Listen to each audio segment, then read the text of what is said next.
Hi and welcome to Off-Grid News, our take on the on-grid world. And this time we're looking at a new initiative to bring power to remote rural areas. The United States' oldest national park will soon be going off-grid.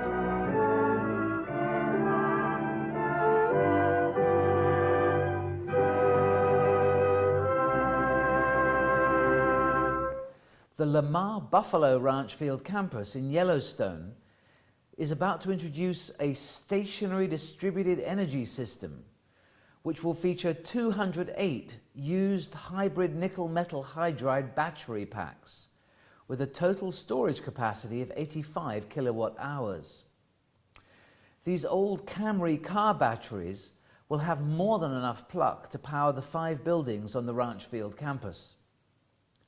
Solar panels and on-site micro-hydro turbine systems will generate the electricity which will be stored within the battery packs. Scheduled for installation this fall, the system will create no emissions in generation or storage or distribution of power for the campus.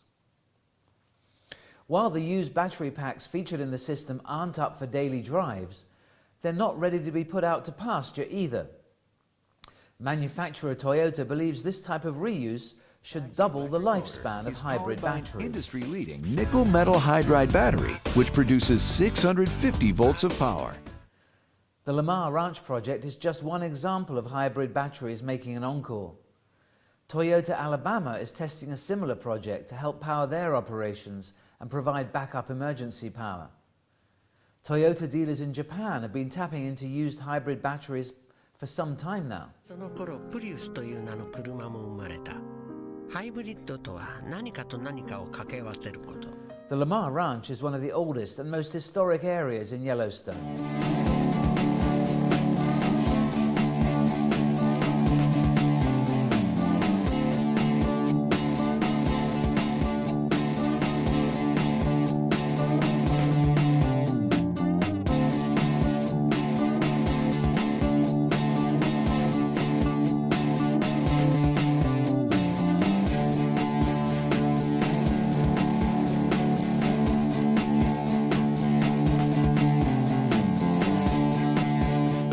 More detail on the system will be revealed when Toyota flips the switch this fall.